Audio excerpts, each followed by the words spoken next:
All right, so I'm here with my beautiful, wonderful, amazing, smart daughter. I'm 5. She's 5. Seneca. And we were talking about making a video, and I was going to tell a little story real quick. So, actually, one thing that was really interesting, we were sitting on the couch this morning, and you were saying, you were saying like this word. You were like, I know this word, prophylaxis. And I was like, really? Yeah, you said, and what did you say it meant in chess? It means that you don't let your opponent get into your home rate. Interesting. I didn't know that it was a term used in chess. Okay, so anyway, so we were having this conversation about chess because I was saying yesterday I played a couple games, and one of them, it was so intense, and I even promoted 2 pawns. I had 3 queens on the board, but one I promoted got taken immediately, which I did on purpose. And then Why? because I wanted to draw the bishop over so I could take him and get rid of him. And then he took one of my queens, and then I took with my king. So I had 1 queen left, my king, and he had his king. And I'm thinking, okay, now I've got him, right? But I have not studied. Who are you playing against? Some guy online. Okay. So anyway, so the thing is, I haven't studied endgames. The only endgame I've really studied at all that I know very easily is the rook roller, or the queen and rook, you know? That one's easy. I can do that anytime. But I didn't know. So I ended up stalemating, and that was kind of frustrating because I did so good in that game and got it down to that point, and then I stalemated the guy because I chased him around the board with my king and my queen until he couldn't move anymore and he wasn't in check. And I was like, what the heck? So I came to the chess experts in my family, my daughter Seneca, and I said to her, what would I do in that situation? So maybe you can explain to me. I know you've already explained it to me, but for the sake of the video, tell me more, because you had such a great explanation, and I was like, oh, okay, I understand now. So kind of tell me a little bit about what I would do in that situation to avoid stalemate. Yeah. I told my dad that Cam that if he used the queen mate, then he would win. Right, but just tell me about how to do it. Like, you can just talk to me, because just ignore the camera for a moment and tell me like you're teaching me. That'll help them understand. So like, how do I do the king and queen checkmate? So basically, you kind of, well, I just want to talk to the camera. Okay, that's fine, yeah. I understand. So, the thing is, the king-queen mate is basically when you have a king-queen and your opponent has only a king, and you have to first make a box around the king. What does that mean? It means to make like a square thing, like the chessboard, and the king cannot go down or sideways. How? He can only go up, because if he goes this way, he'll be aimed at the queen. If he goes down, he'll be aimed at the queen. Okay. So, but the thing is, that's actually not right. So, but should I chase him with my king also? Like my king and my queen, and kind of chase him down the board? No, when the king, your opponent's king touches a corner, you put your king in. Okay, so kind of explain that again. Kind of walk me through it. So I'm understanding that I use my queen then. Yeah. To do what? To make a box. Explain that point. Like, imagine if somebody didn't know anything much about chess. They would understand, use it to make a box. What does that mean? Like, how would you do it? I would basically. Like, let's say they move their king. Then what? Then I would just move my queen up. What if he moves horizontally, like along the rank? Won't make. Like, let's say he's on rank 5 and he moves to the right. What would I do with my queen? You would just move to the right. What if he moves down? You move down. No, what if he like moves diagonally? You move diagonally. Ah, and so what do I do with my king this whole time? You move him up when your opponent's king gets into the corner. So the very last square only, when he's in the very last square? Yeah. So he should only have one place to go? Yeah. Is that right? Yeah. Wouldn't that be stalemate though? Like if I get him to a point where he can't move anymore, and then I start moving my king? Is that what you meant? No, when he goes up, move your king, and then he goes down, up, down, down, down, up, up, down, down. So when he's got basically only Until 2 the squares left, checkmate. is that what you're saying? He only has 2 squares left. He only has 1 square. Just till he moves up and down. I see. Wow. What other chess things could you tell me about that I don't know about? Well, what do you know about? I know about forks. I know about pins. I don't really understand what a relative pin is. Do you know about skewers? I keep hearing that term, but I don't really understand what a skewer is. It's basically when 2 pieces are on the same line, Mhm. and the more important piece is in front. Always there's a king in front. As the king is in back, and there's another piece that's an absolute pin. A relative pin is actually when there's a piece behind the pinned piece, which is not a king. That's a relative pin. Oh, Yeah. so it's not the same as a pin because they could move it. Yeah. But like if it's a king, they literally can't move it. So it's an absolute pin. So they've pinned it. But Yeah. what is a skewer? Did you already explain that? I didn't understand that. It's when 2 pieces are on the same line, and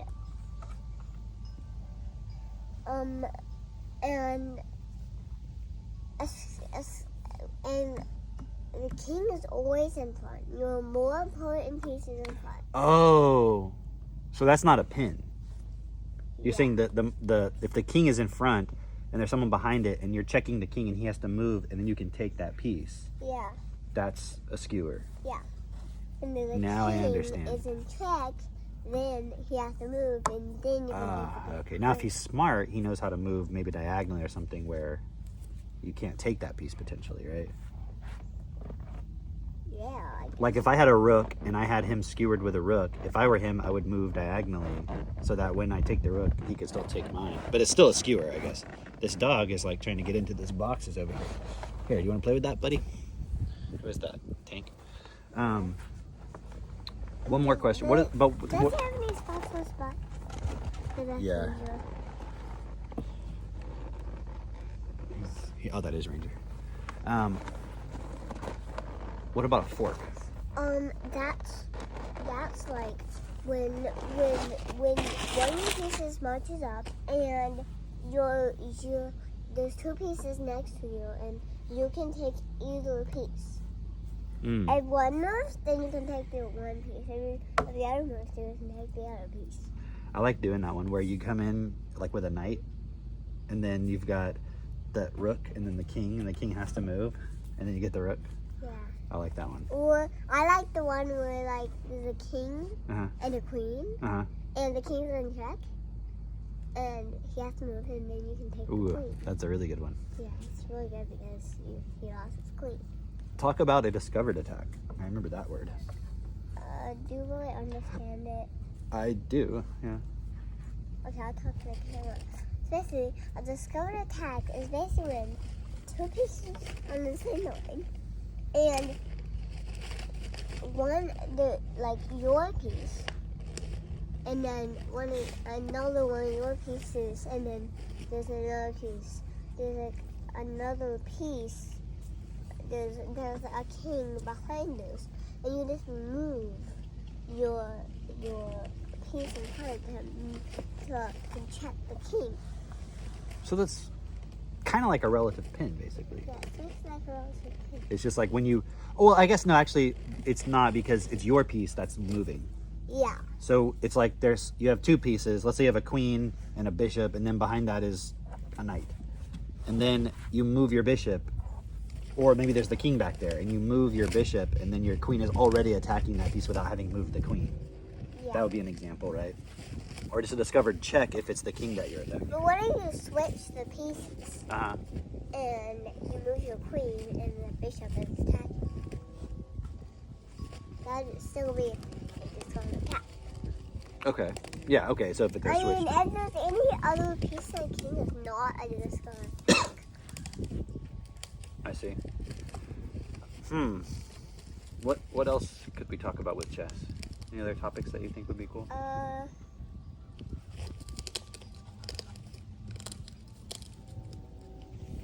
Weird. They're eating some styrofoam boxes. Yeah. What's something that you want to talk? What was something that you want me to talk about? Well, can you talk about what do you think about if I were to say that chess is mostly learning a lot of new words? I know. Okay. What about the king rook mate? Actually, I don't know anything about that.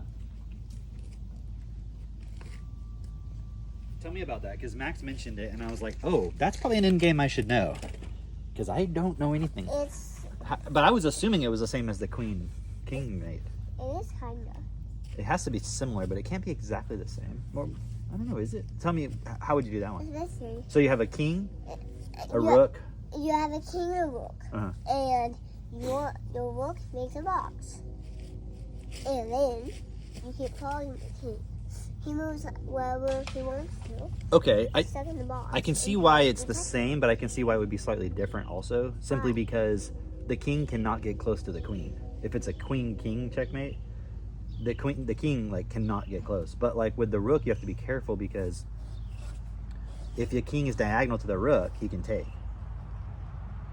Right? Yeah. So I would think in that one, it's the same idea, making a box, like narrowing the king down and then coming in with your... But you have to be really careful. That would be something I'd want to learn more about, because it's not like... Because if he comes diagonally, it's got to be slightly different. Yeah. Do you know with this one, do you move the king at all? Or do you only move the rook initially? You move both. You move both together, kind of? Yeah. That makes sense. It seems like it'd be harder to stalemate with that. You never check the king in this process. Just don't check him. Okay. If you do, he'll hop out of the box. Ah, interesting. You know, it's interesting too, because you know how we always talk about with Technotutor, we always talk about like vocabulary and words. Beehives in my dress. There's what? There's beehives in my dress. Oh, like little honeycombs? Yeah, It's interesting because every time like we learn new words in chess, that is a whole concept of things that you can do, like the word fork. Like if somebody didn't know anything about chess and they started playing chess, they would get probably forked a lot, huh? Why?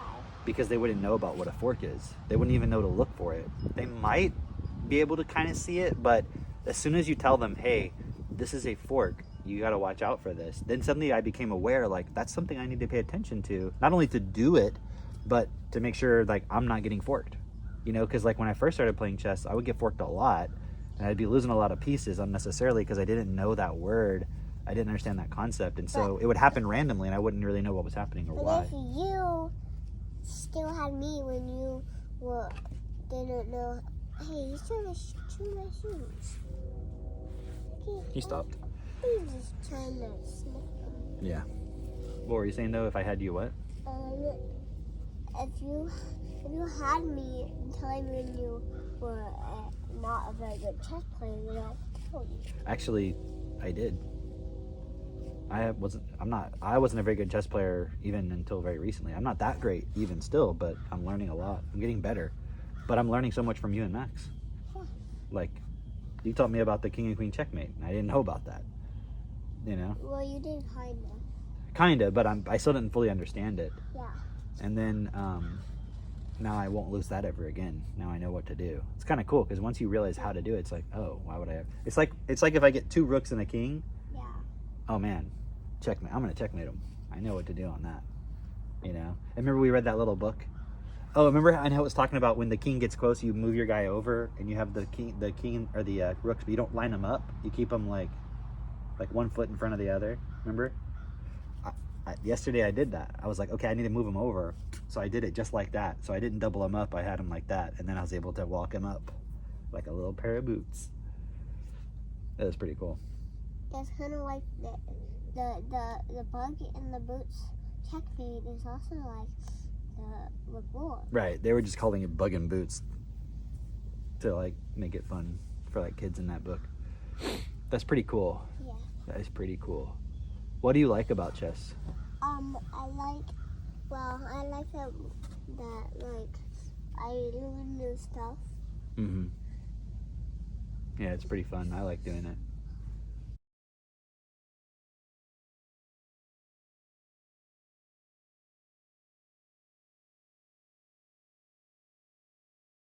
Looking for? Looking for one master mic. Yeah. One master mic. Okay, let's let Cindy. Now don't tell her. Let her do it, and then I'll do one for you. Okay, so Cindy's gonna do Fun Master Mike, who's a 2300 bot. Okay, so. Okay, so click reset. Okay, so go ahead.